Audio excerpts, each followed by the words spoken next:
بسم الله الرحمن الرحيم.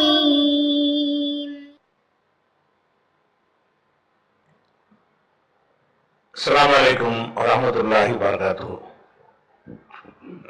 அன்பிற்குரிய சகோதர சகோதரிகளே, நீங்களும் ஆலிம்களாகலாம் என்ற பாடத்தில் புதன் வியாழன் ஆகிய 2 நாட்கள் திருக்குர்ஆன் வசனத்தினுடைய நேரடி தமிழாக்கத்தையும் விளக்கத்தையும் பார்த்து வருகிறோம். சென்ற வாரம் இணை கற்பிக்கிற பெண்களை நீங்கள் திருமணம் செய்யக்கூடாது என்று சொல்லக்கூடிய 221 பக்ராவுல 221வது வசனத்தையும் அது தொடர்பான சில விளக்கங்களையும் நம்ம பார்த்தோம். அதில் என்ன பார்த்தோம் என்று கேட்டால், இணை கற்பிக்கிற பெண்களை மணக்கக்கூடாது என்பது ஒரு பக்கம் இருந்தாலும் வேதக்காரர்களை மணக்கலாம், வேதம் கொடுக்கப்பட்டவர்களை மணக்கலாம் என்றும் அல்லாஹ் என்ன செய்யலாம் 5 வசனத்தில் சொல்கிறான். அதிலிருந்து இதை விதிவிலக்காக எடுத்துக்கொள்ள வேண்டும். இந்த யூத கிறிஸ்தவர்கள் இணை கற்பிக்கிறார்கள் என்பது பல இடங்கள்ல அல்லாஹ் சொல்லி இருக்கலாம். அப்படி சொல்லிட்டு அவங்க பெண்களை நீங்கள் மணந்து கொள்ளலாம் என்று அனுமதிக்கவும் செய்யலாம். அப்ப அதுல இருந்து அல்லாஹ் விதிவிலக்கு கொடுக்கலாம். முஷ்ரிக் என்பதுல இருந்து வேதத்தின்படி இருக்கக்கூடிய வேதத்தை நம்புவவங்களா இருந்தாங்கன்னா அவங்க விதிவிலக்கு. எந்த விஷயத்துக்கு விதிவிலக்கு என்றால் 2 விஷயத்துக்கு விதிவிலக்கு. ஒன்று, அவங்களுடைய உணவுகளை சாப்பிடலாம் என்பதற்கு ஒரு விதிவிலக்கு, அவங்க வீட்டில் சம்பந்தம் பண்ணிக்கலாம் என்ற ஒரு விதிவிலக்கு. இந்த 2 விதிவிலக்கு இருக்கிறது. இந்த விதிவிலக்கின் காரணமாக அவங்க இணை கற்பிக்கலன்னு வராது, அவங்க செய்யற செயல் இஸ்லாத்துக்கு உட்பட்டது என்று வராது. ஆனால் அல்லாஹ் என்ன செய்யறான்னு கேட்டா அதை அனுமதிச்சுட்டான். அவன் அனுமதித்த பிறகு நம்ம அதுல மாற்று கருத்து கொள்வதற்கு நமக்கு உரிமை இல்லை. இந்த இடத்துல இதை சொல்லும் பொழுது, அப்படியான முஸ்லிம்களாக வாழ்ந்து கொண்டு இணை கற்பிக்கிற காரியங்களை செய்கிறார்களே அவர்களை பற்றிய நிலைப்பாடு என்ன? முஸ்லிமா இருக்கிறாங்க, ஒரு இறந்து போன ஒருத்தர் என்ன செய்யறாங்க, இறைவன் நிலையில வைத்து பிரார்த்திக்கிறார்கள், அவங்கள்ட்ட போய் நேர்ச்சி செய்கிறார்கள், அங்க போய் என்ன செய்யறாங்க, அவங்க அடக்கஸ்தலத்துல போய் சஜிதா செய்கிறார்கள். இது மாதிரியான வகையில இணை கற்பிக்கும் மக்கள் முஸ்லிம் என்று சொல்லிக் கொண்டே இருக்கிறார்கள். அதே மாதிரி மதுஹபை பின்பற்றினா கூட ஒரு கட்டத்தில் இணை கற்பித்தல வந்துடும். அதாவது அவங்க குர்ஆன் ஹதீஸ் தான் சொல்லியிருப்பாங்க அப்படின்னு சொல்லி நம்பினால் அது அறியாமையா போகும். குர்ஆன் ஹதீஸ் கலக்கத்துல இமாம் சொன்னதான் கேட்பேன் அப்படின்னு மதுஹபில் இருப்பாரே, ஆனால் அவர் இணை கற்பிக்க தான் செய்கிறார்.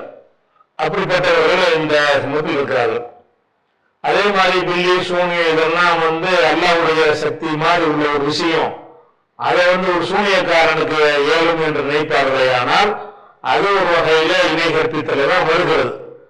ஆனா அதை நம்புறவங்க என்ன செய்யறாங்க, முஸ்லீம்கள் இருக்கிறாங்க. அப்ப இவங்களுக்கு என்ன நிலைப்பாடு இருக்கிறது?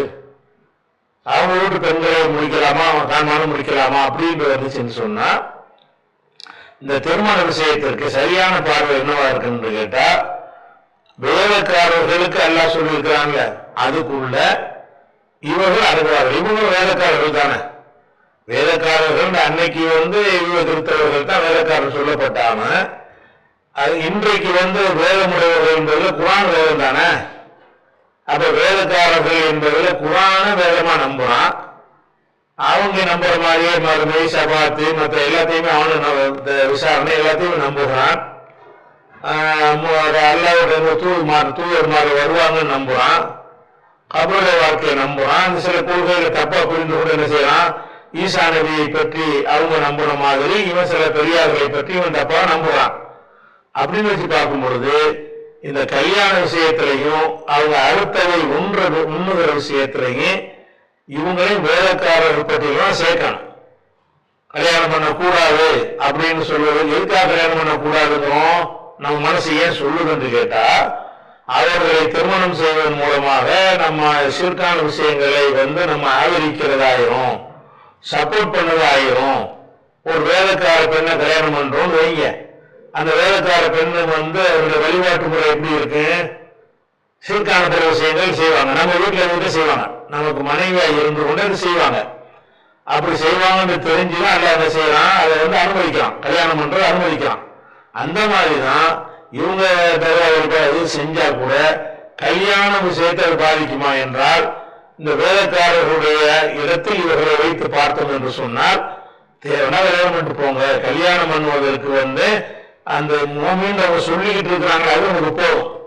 ஷிர்க்கு தான் வைக்கிறாங்க. ஷிர்க்கு வச்சாம அவங்க அல்லாஹ் ரசூல் நம்புற ஒரு விஷயத்துல மூமின்க இடத்துல இருக்கிற காரணத்தினாலேயே அகல கிதாபுக்கு மேல இருக்கிறாங்க. அகல கிதாபையே கல்யாணம் பண்ணலாங்கும் போது இவங்க அகல கிதாபுக்கு மேல் நிலையில குரானை ஏற்றுக்கிறாங்கல்ல, குரானை ஏற்றுக்கிறாங்க, முகமது நபி ஏற்றுக்கிறாங்கிற வகையில இவங்க யூத திருத்த அந்த வேலைக்காரங்களை விட ஒரு மணி மேல இருக்கிறாங்க. அதனால அவங்க ஷிர்க் வைக்கிறாங்க, அது பண்றாங்க, இது பண்றாங்க என்ற ஒரு காரணத்தை வைத்து திருமணத்திற்கும் அறுத்தலை சாப்பிடுவதற்கும் நம்ம என்ன செய்யக்கூடாது, தடை போடுவது சரியில்லை.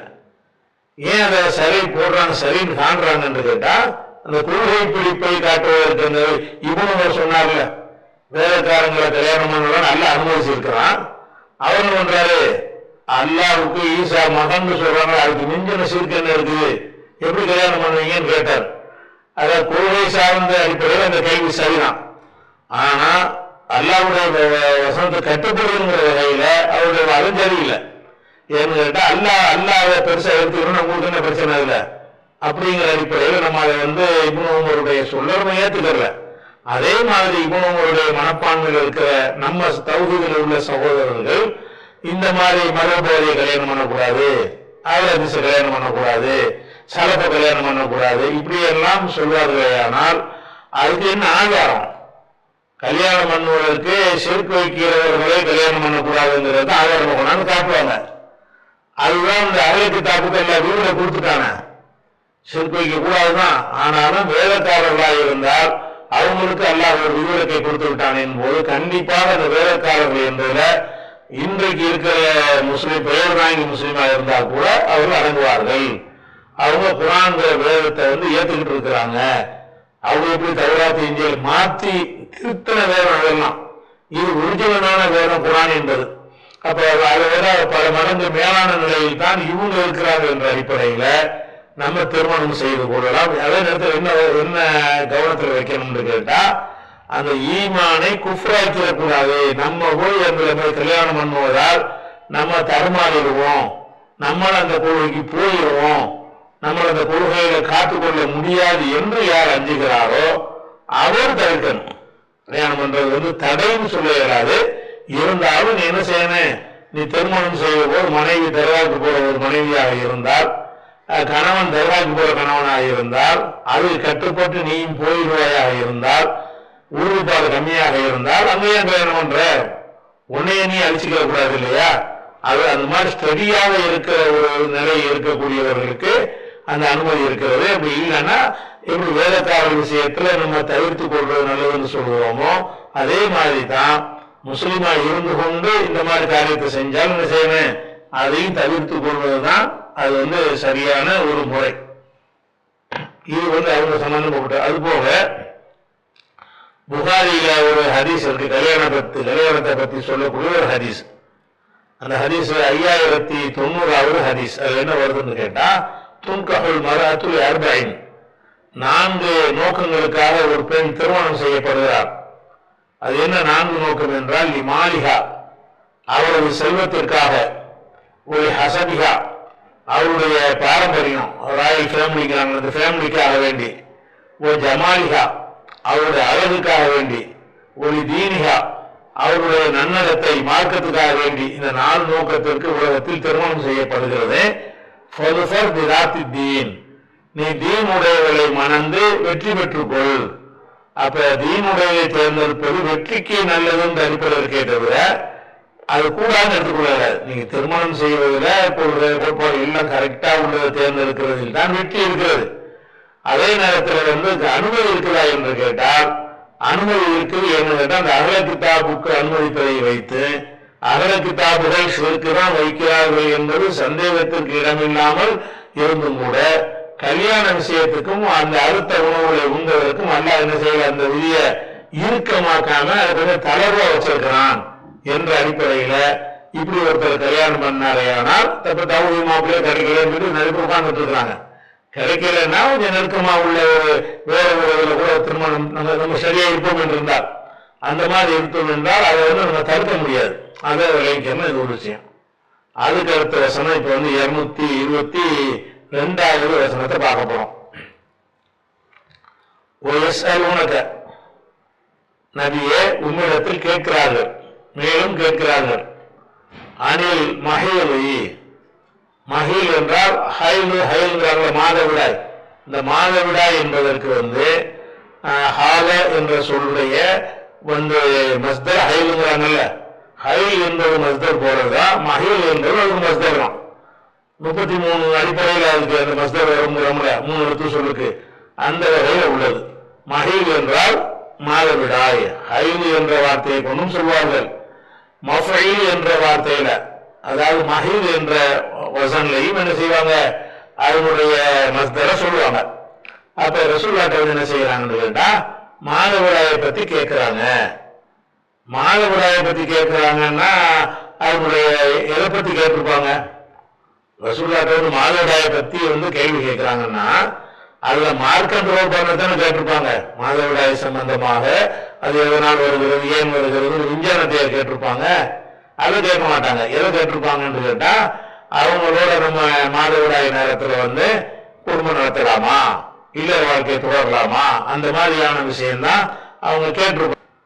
அப்ப இந்த வசனத்திற்கு விளக்கமாக நபிகள் நான் எதற்காக இந்த வசனம் இறங்குச்சு என்பதை நம்ம தெரிஞ்சுக்கிட்டோம்னு சொன்னாதான் இந்த ஆயத்தை சரியா புரிஞ்சுக்கிறோம். எதுக்காக இறங்குச்சுன்னு சொன்னா யூதர்கள்ட்ட ஒரு பழக்கம் இருந்துச்சு. என்ன பழக்கம்னா, இதா ஆபத்தில் மரத்துதியும் வாக்கிடுவா, அவங்களுடைய ஒரு பெண்ணு மாதவிடாய் ஆகிட்டாள் என்று சொன்னால் அவளோடு சேர்ந்து சாப்பிட மாட்டார்கள், கூட சேர்த்துக் கொள்ள மாட்டார்கள். உலகு ஜாமியோ உன்னதில் பூத்தி வீடுகளில் அவங்களை இணைத்துக் கொள்ள மாட்டார்கள். இந்த ஒரு நிலையில யூதர்கள் இருக்கிறாங்க. மதீனாவுக்கு வந்த பிறகு பார்த்தா யூதர்கள் மாதவிடாய் பெண்களை இப்படி நடத்துறத சஹாபாக்கள் பார்க்கிறாங்க.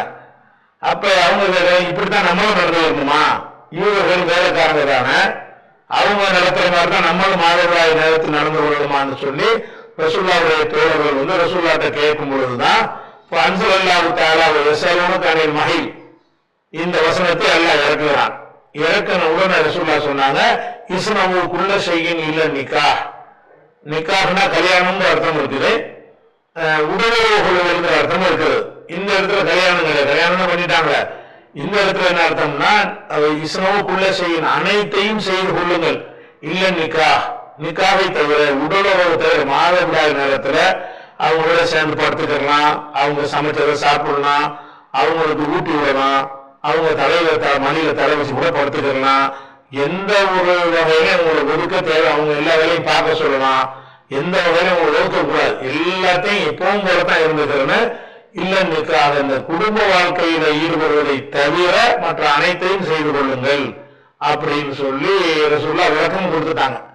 அப்ப இந்த இடத்தில் நீங்க தெரிஞ்சுக்கிறது என்னன்னு கேட்டா, இந்த யூதர்கள் என்ன மாதிரி நடத்தினாங்கன்றது இதுல முழுசா இல்ல, ஹதீஸ்ல சேர்த்துக்கிற மாட்டாங்கிற அளவுக்கு தான் இருக்கிறது. ஆனா அவங்க நடத்தின விதம், இந்த யூத சமுதாயம், இந்த பைபிளை நம்பக்கூடிய அந்த சமுதாயம் பெண்களை எந்த மாதிரி நடத்தினார்கள். இப்ப நமக்கு பாடம் நடத்துறாங்க, முஸ்லீம்கள் என்ன செய்யறாங்க, அவங்க பாடம் நடத்தக்கூடிய காட்சியை பார்க்கிறோம். அதனால அவங்களுடைய வேதங்கள்ல இதை பத்தி என்ன சொல்லப்பட்டிருக்கு அப்படிங்கறத கொஞ்சம் கூடுதல் தகவலுக்காக நீங்க தெரிஞ்சுக்கிட்ட பிறகு மறுபடியும் தொடர்ச்சியா போகலாம். வேதம் என்று சொன்னால் அவங்களுடைய பழைய ஏற்பாடுல லேவியர் ஆகமம்னு ஒரு ஆகமம் இருக்குது. அந்த ஆகமத்துல இந்த மாதவிடாய் நேரத்தில் எப்படி நடந்து கொள்ளணும் என்பதற்கு சில ஒழுங்குகளை அந்த வேதத்தில் எழுதி வச்சிருக்காங்க. அதை நம்ம இதுதான் பைபிள்ங்கிற புஸ்தகத்துல அது மேற்கோள் காட்டி அப்படியே இந்த வசனங்கள்லாம் எடுத்து நம்ம போட்டுருவோம். நீங்க பைபிளையும் நிறைய எடுத்துக்கலாம். அது கிடைக்கல என்று சொன்னா உங்களுக்கு இதுதான் பைபிள்னு ஒரு புஸ்தகம் நம்ம எழுதியிருக்கிறோம். அது 25 வருஷத்துக்கு முன்னாடி எழுதப்பட்ட ஒரு புஸ்தகம். அந்த புத்தகம் நம்ம ஆன்லைன் pj.in என்ற வெப்சைட்லையும் ஆன்லைன் pj.co.in என்ற ஒரு வெப்சைட்லையும் நூலை பார்க்கலாம். அதை நீங்க பார்த்துக்கிறேன், நான் வாசிக்கிறேன். சூடகஸ்திரி, சூடகஸ்திரினா மாதவிடாய்க்காரி, தன் சரீரத்தில் உள்ள உதிர ஊழலின் நிமித்தம், சரீரத்தில் உள்ள உதிர ஊழல் இரத்த ஊழலின் காரணமாக 7 நாள் விளக்கமா இருக்க வேண்டும். 7 நாள் விலகி இருக்கணுமா? எப்படி விலகணும்னா, அவளை தொடுகிற எவனும் சாயங்காலம் மட்டும் தீட்டுள்ளவனா இருப்பான். மாதவிடாய்க்காரி தொட்டான் வைங்க, சாயந்தரம் வரைக்கும் அவன் தீட்டு. அவள் விளக்கமாக இருக்கையில் எதன் மேல் படுத்துக் கொள்கிறாரோ, எதன் மேல் உட்கார்கிறாரோ அதெல்லாம் தீட்டு. ஒரு படுக்கையில படுத்துட்டான்னு வைங்க, அது தீட்டான பொருள், அது யூஸ் பண்ணக்கூடாது. ஒரு இடத்துல உட்கார்ந்துட்டான்னு வைங்க மாதவிடாய் நேரத்துல, அந்த உட்கார்ந்த சேரா இருந்தாலும் சரி, ஒரு துணியா இருந்தாலும் சரி, வீட்டா இருந்தாலும் சரி, அதெல்லாம் தீட்டு. அவள் படுக்கையை தொடுகிற எவனும் தன் வஸ்திரங்களை தண்ணீரில் துவைத்து மூட வேண்டும். அவள் படுத்த படுக்கையை தொட்டான்னு வைங்க, இவன் இப்ப தீட்டாயிடுவான். அதுக்காக என்ன சொன்னா குளிக்கணுமா, உங்களுக்கு வஸ்திரம் நினைத்து மூட வேண்டும். 3 நாளும் சாயங்காலம் மட்டும் அவன் தீட்டுள்ளவனா இருப்பான். அவள் படுக்கையின் மேலாகிலும் அவள் உட்கார்ந்த மனையின் மேலாகிலும் இருந்த எதையாகிலும் தொட்டவன். படுக்கையை தொட்டவன் மட்டும் இல்ல, அவள் படுக்கையில் இந்த பொருள் இருக்குது, இந்த பொருளை தொட்டுவிட்டான், அவன் தீட்டாயிடுவான். இவ்வளவுக்கு இந்த பெண்களை, மாதவிடாய் பெண்கள்ங்கிற வகையில இவ்வளவு கேவலமாக நடத்தி இருக்கிறார்கள் பாருங்க. அதாவது அவள் படுக்கையின் மேலாகினும், படுக்கை மேலாகினும் சரி, அவள் உட்கார்ந்த மனையின் மேலாகினும், மனைதான் அந்த உட்கார்ற பலகை இருக்கின்றது, அதன் மேலாகினும் இருந்த எதையாகினும் தொட்டவன், அது இருந்த எதையாகவும் தொட்டு விட்டான் என்று சொன்னால் சாயங்காலம் மட்டும் தீட்டுள்ளவனா இருப்பான். ஒருவன் அவளோடு படுத்து கொண்டு, அவள் தீட்டு அவன் மேல் பட்டதுன்னா, அவளோடு படுத்துக்கிட்டா அவளுடைய தீட்டு மேல பட்டுருச்சு அப்படின்னா 7 நாளைக்கு வந்துட்டா இருப்பான். மாதவிடாய் சேர்ந்து படுக்கிறான், படுக்கும்போது அந்த அவருடைய ரத்தம் இவன் மேல பட்டுருச்சு, பட்டுச்சுன்னு சொன்னா 7 நாளைக்கு இவன் தீட்டாயிருவான். அவன் படுக்கிற எந்த படுக்கையும் தீட்டு பெறும் அப்படின்னு சொல்லி லேவியராகமத்துல 15வது அதிகாரத்துல 19 24 வரைக்கும் வரிசையா இந்த டாபிக் தான் சொல்லப்படுது. அப்ப மாதவிடாயின் காரணமாக இந்த பெண்களை எந்த மாதிரி நடத்தினார்கள் என்பது இந்த பைபிள்ல உங்களுக்கு லேவியராகமத்துல நீங்கள் படித்துக் கொள்ளலாம். அதான் இதெல்லாம் பார்த்துதான் கேட்கிறாங்க, இந்த மாதிரி அவங்களை ஒதுக்கி வச்சுக்கிறாங்கள, நமக்கு அப்படிதான் சட்டமா அப்படின்னு சொல்லி என்ன செய்யறாங்க, கேட்கிறாங்க. அப்ப இந்த வசனம் திருப்பி இந்த வசனத்துக்கு வாங்க.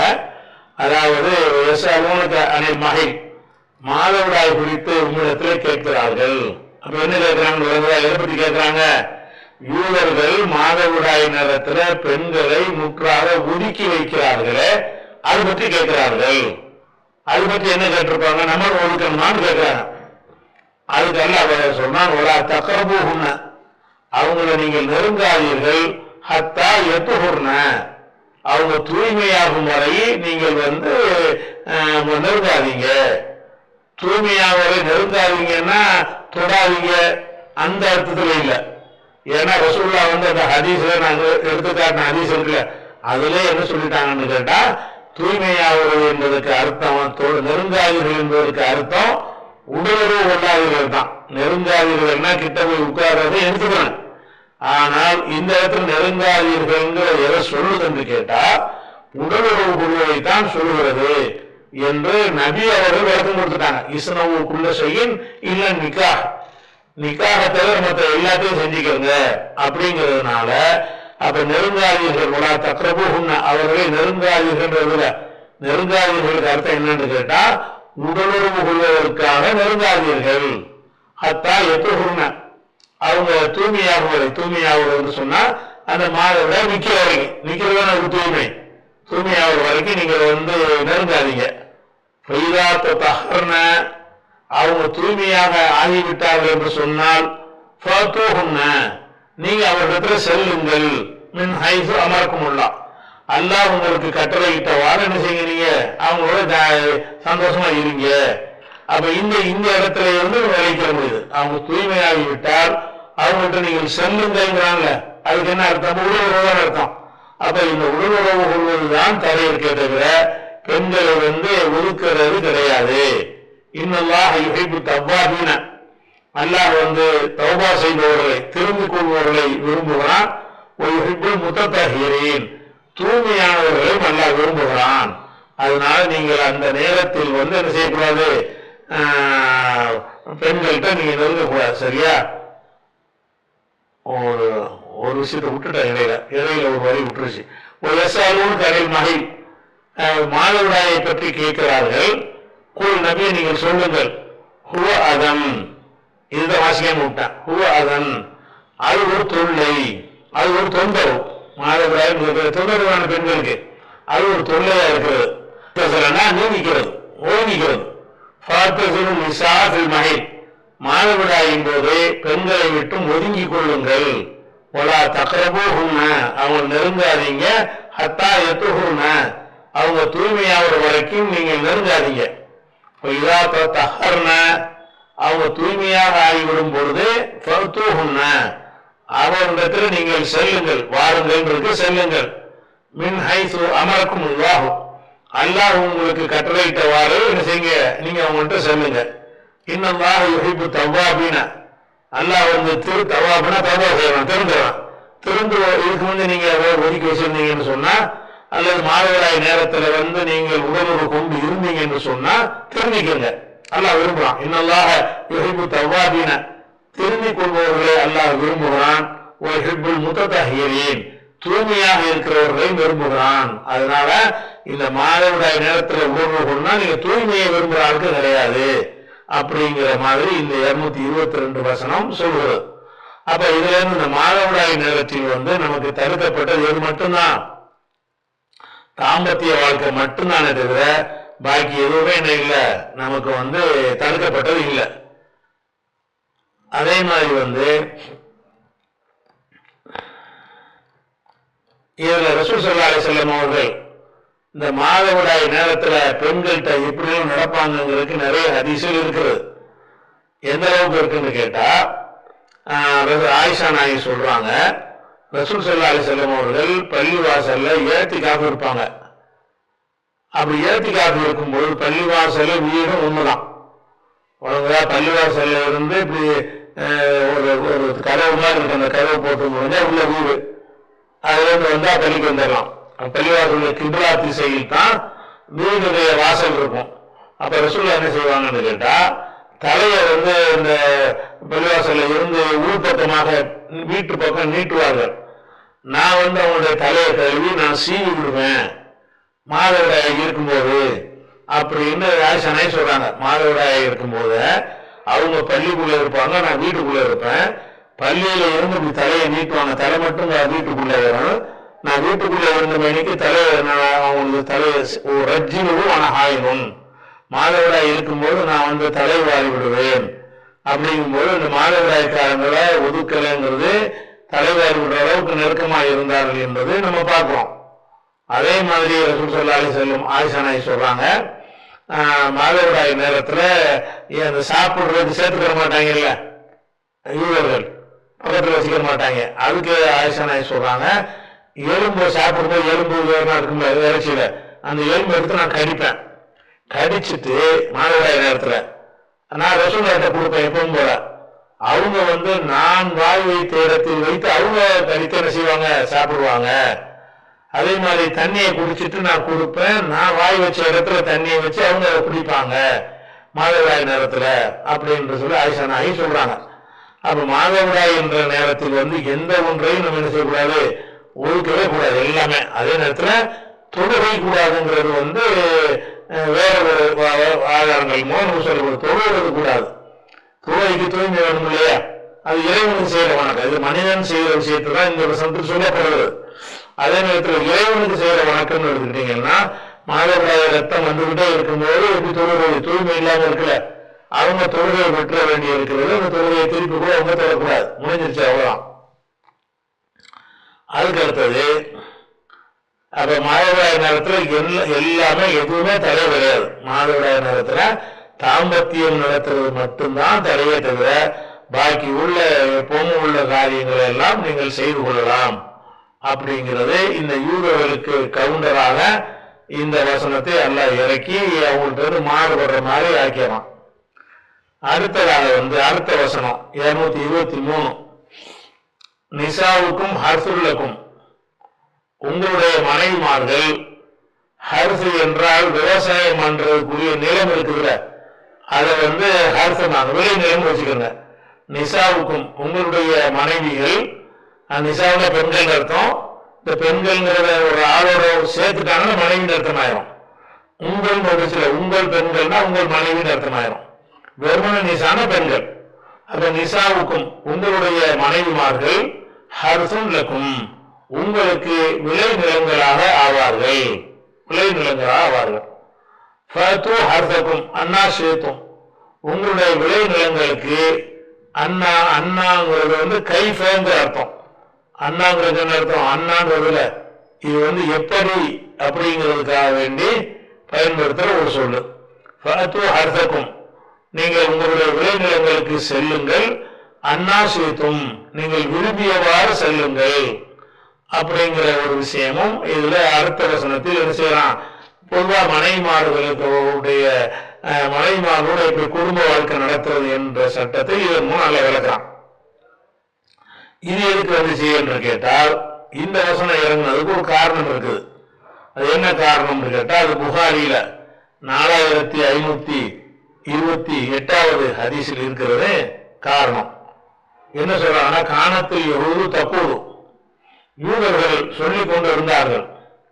என்ன சொல்லிக் கொண்டிருந்தார்கள்னா, இதா ஜாமாகா மின் வராயிகா மனைவிடத்துல பின்புறத்தில் இருந்து உடலுறவு கொண்டாரையானால், ஜால் வலது அகவல குழந்தை மாறுகன் உள்ளதா பிறக்கும்.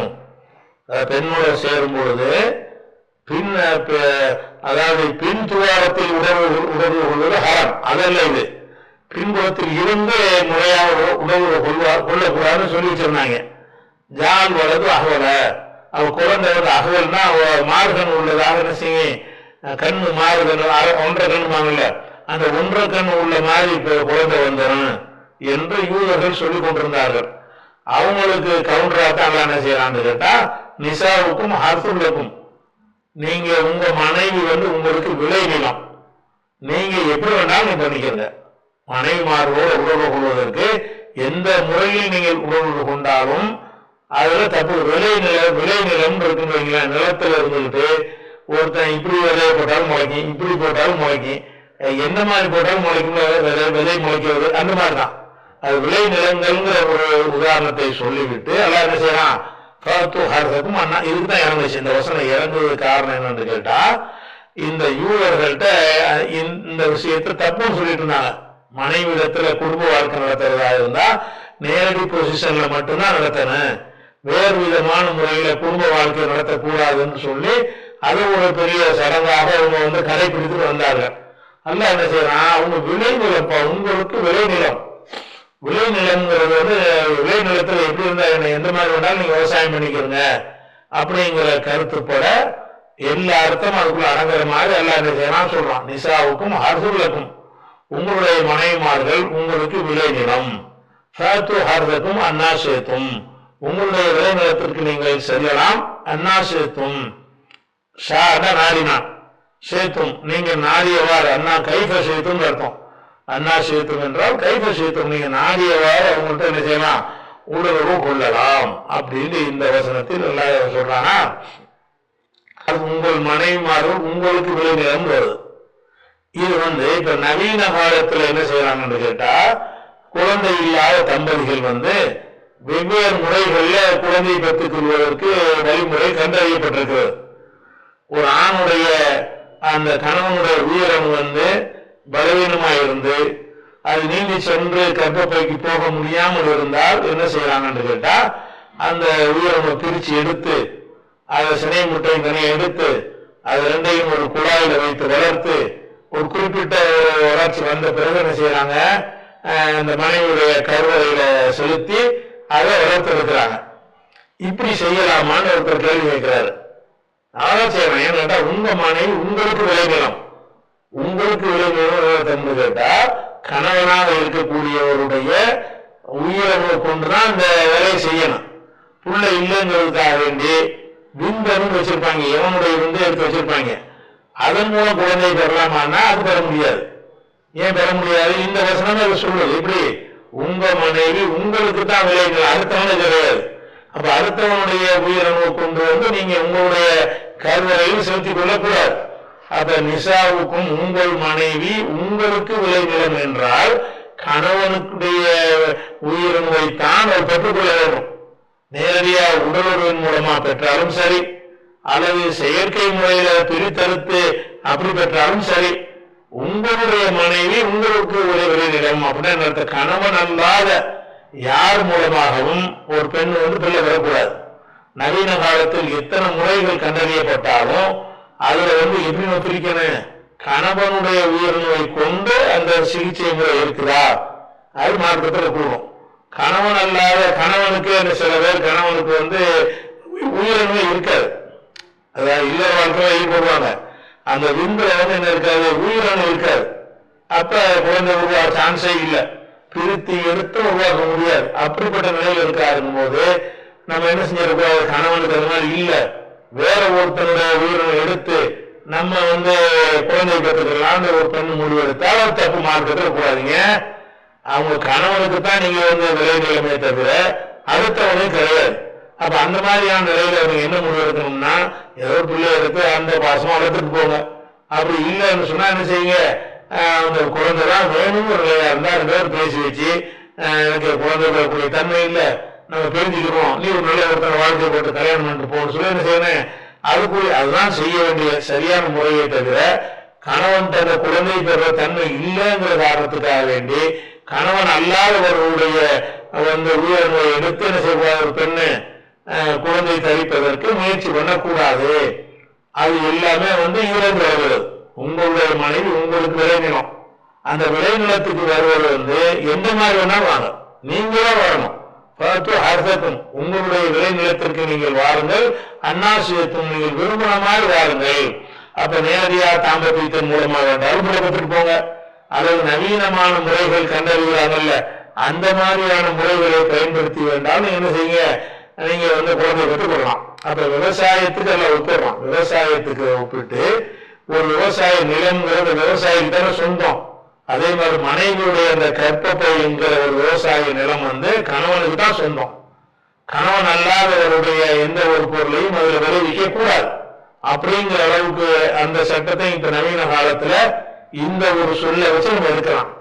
நிசாவுக்கும் அர்த்துலக்கும் இந்த ஒரு சொல்ல இருந்த நவீன காலத்தில் நம்ம சந்திக்கக்கூடிய ஒரு பிரச்சனைக்கும் இது தீர்வாக இந்த வசனம் இருக்கிறது. அது இது வரைக்கும் வந்து இந்த வசனம் சொல்லக்கூடியதாச்சா.